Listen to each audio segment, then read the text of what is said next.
Saya ulang ya, baik dari segi waktunya, spesifik tanggal 9 Dzulhijjah, atau dari segi penekanan amalannya.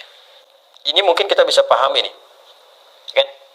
Dengan tidak lebih sulit dibandingkan dengan yang pertama nih, memahami setahun yang akan datang itu bagaimana. Dan ini nggak mungkin bisa dilakukan kalau nggak ada persiapan dari sebelumnya. Tapi kadang-kadang yang lebih utama dari faktor dalam ketidakmampuan mengendalikan nafsu dengan baik.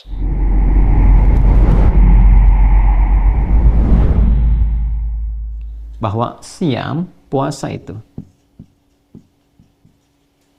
yaumi arafata, yang dilakukan ya pada, nah ini waktunya. Jadi di sini dzaraf menunjukkan kepada waktu. Ada yang memahami yaumi arafah tepat saat orang berwukuf, waktunya orang wukuf di Arafah. Ada yang memahami di penanggalan yang sama dengan orang wukuf. Jadi kalau sana tanggal 9, tempat lain tanggal 9, walaupun berbeda momentumnya, di sana wukuf, di sini misalnya belum nyampe, maka sama-sama ketika dipahami tanggal 9, ya, itu dimaksudkan pada harinya, tanggal 9 Dzulhijjahnya.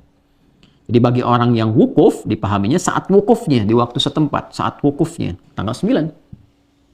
Ya, bagi orang yang tidak wukuf, ya tinggal dilihat bagaimana kemudian keadaan di sekitarnya, tempat setempatnya. Ya, kalau dia bersamaan misalnya, samaan dengan orang yang wukuf, tanggal 9-nya sama, di waktu yang serupa, harinya sama, maka saat wukuf, sini pun kemudian menunaikan puasa. Tapi kalau misalnya perbedaannya di sana, hilal sudah masuk waktunya, sudah tampak, dari segi hisab juga sudah tampak, misalnya kan, atau di tempat lain hisabnya belum masuk misalnya, ru'yatnya nggak tampak, maka boleh jadi bisa berbeda. Di sana tanggal 9-nya hari A, di sini hari B misalnya, maka yang diambil waktunya. Ya, diambil apa? Waktunya. Singkatnya adalah, ini tanggal 9, ini pun tanggal 9. Di puasa yang ditunaikan, pada tanggal 9 Dzulhijjah itu, di saat orang-orang yang wukuf di Arafah, siyamu yaumi Arafah, di hari orang-orang saat wukuf di Arafah. Ya kan? Tanggal berapa? Tanggal 9. Ketika di tempat lain didapatkan tanggal 9, di tanggal 9 Dzulhijjah, di sana wukuf, sini puasa. Itu yang dimaksudkan. Jadi yang di sana sedang berwukuf, di sini puasa. Nah, ini bukan puasa biasa. Tidak sama dengan puasa biasa. Ya, puasa-puasa baik dari segi waktunya pun dari segi penekanan amalannya. Saya ulang ya, baik dari segi waktunya, spesifik tanggal 9 Dzulhijjah, atau dari segi penekanan amalannya. Baik ya? Jika kita masuk ke bulan Ramadan misalnya, apa yang ditekankan di bulan Ramadan? Ya, mendekati Allah Subhanahu wa taala lewat peningkatan amal saleh, kan? Menahan nafsu, mengondisikan jiwa, kemudian tingkatkan ibadah kita siang dan malam dan seterusnya. Yang ini spesifik, teman-teman. Ada tafsirnya langsung dari Nabi sallallahu alaihi wasallam. Apa tafsiran dari Nabi? Perhatikan kalimatnya. Anni ahtasibu 'ala Allah Subhanahu wa taala. Sungguh aku berharap pada Allah Subhanahu wa taala, di antara pahala dari puasa ini adalah yukaffiru sanatil lati qablahu atau ba'daha, di riwayat Muslim, ya. Dan juga di At-Tirmidzi, wa sanatil lati qablahu. Jadi aku berharap bisa menggugurkan dosa-dosa setahun. Ya. Gugur dosa setahun yang akan datang. Oke? Dan setahun yang berlalu, telah berlalu. Saya akan agak pelan-pelan menerangkan di sini. Keutamaan puasa tanggal 9 Dzulhijjah. Bila orang berhaji, dia berwukuf di sana. Orang yang tidak berhaji, dia berpuasa. Dan di sini inti haji, al-hajju Arafah. Dan di sini inti untuk mendapatkan mabrur bagi orang puasa. Kata Nabi, orang-orang yang berpuasa di tanggal 9 Dzulhijjah ini, ya kan? Aku sangat berharap kepada Allah untuk memberikan pahalanya, keutamaannya, ya kan? Selain pahala yang Allah berikan berupa nilai-nilai kebaikan, keutamaannya apa? Ya, yukaffiru sanatil lati ba'daha wa sanatil lati qablaha. Atau kama qala Rasulullah sallallahu alaihi wasallam, bisa menggugurkan, menghapuskan dosa-dosa setahun yang akan datang. Ini bagaimana memahaminya nih? Ya? Dan setahun yang berlalu. Ini mungkin kita bisa pahami nih. Kan? Dengan tidak lebih sulit dibandingkan dengan yang pertama nih, memahami setahun yang akan datang itu bagaimana. Nah, jangan keliru memahami bahwa kalau sudah puasa tanggal 9 Dzulhijjah itu bebas dari dosa setahun. Ini bahaya. Kan? Bahaya kalau pemahamannya begitu. Ntar orang korupsi dianggap biasa saja karena udah bebas dari dosa. Ya kan? Nyuri sendal bahkan di masjid dianggap biasa.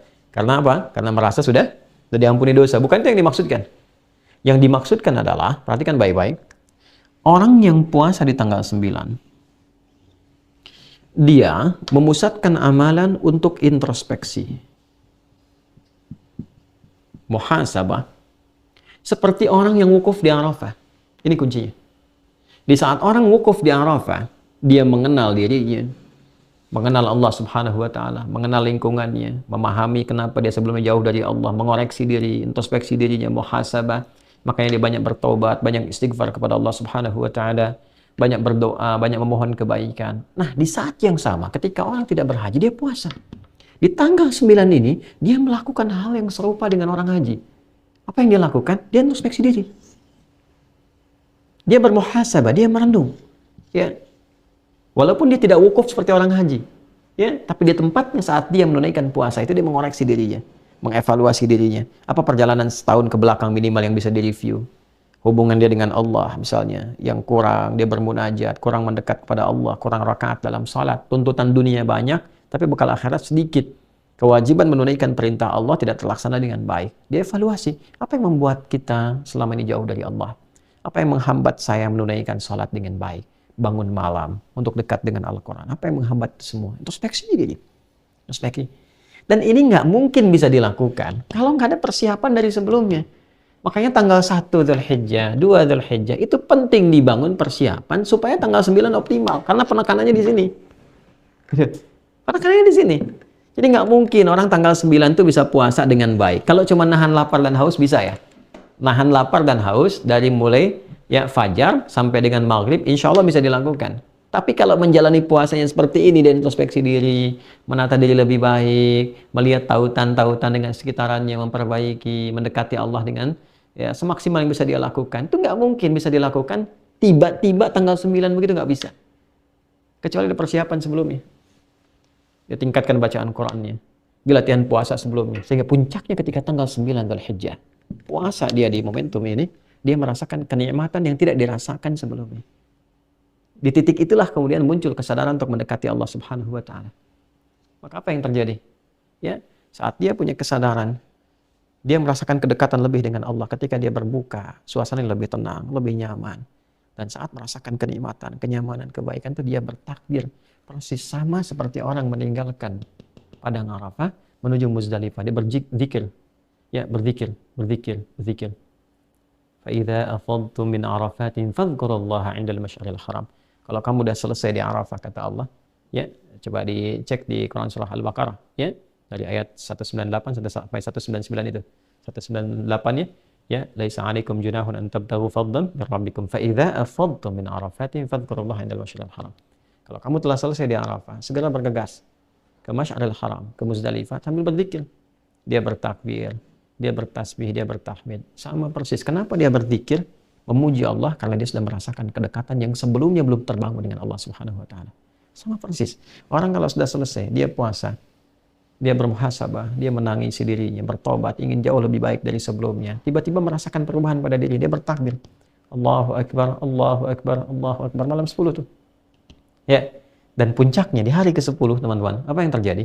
Hari ke-10. Yang di sana melontar jumrah saat fajar kan? Ya kan?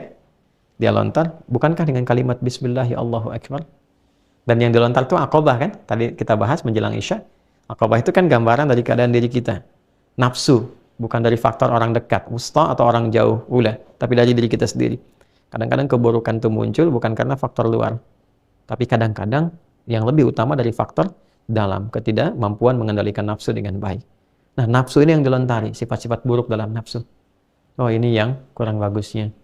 Oh, ini yang sifat-sifat yang tidak baiknya, lontar. Dan ketika akan melontar, Bismillahirrahmanirrahim. Sehingga dengan lontaran itu kita merasakan perubahan pada diri pribadi. Setelah itu menghadap ke arah kiblat, kita bacakan inni wajjahtu wajhiya lilladzi fataras samawati wal arda hanifan musliman wa ana minal musyrikin. Ya Allah, aku menghadap pada dirimu, menghadapkan diriku sepenuhnya ya Allah. Aku bertawakal, pasrah pada Engkau penguasa langit dan bumi. Inna salati wa nusuki wa mahya wa mamati lillahi rabbil alamin. Kalau selama ini aku salat ya Allah, ya, dan saya bermanasik sampai sekarang saya datang, ya kan? Saya hidup selama ini, bahkan saya wafat sekarang pun saya pasrah. Sekarang saya menyadari hakikat kehidupan saya. saya pasrah kepadamu. La syarikalah. Wa bidzalika umirtu wa ana minal muslimin. Saya berjanji tidak akan pernah melanggar ketentuanmu, apalagi berbuat musyrik. Sejak saat ini saya akan berjanji mematuhi dirimu ya Allah, mematuhi segala perintahmu, taat kepadamu.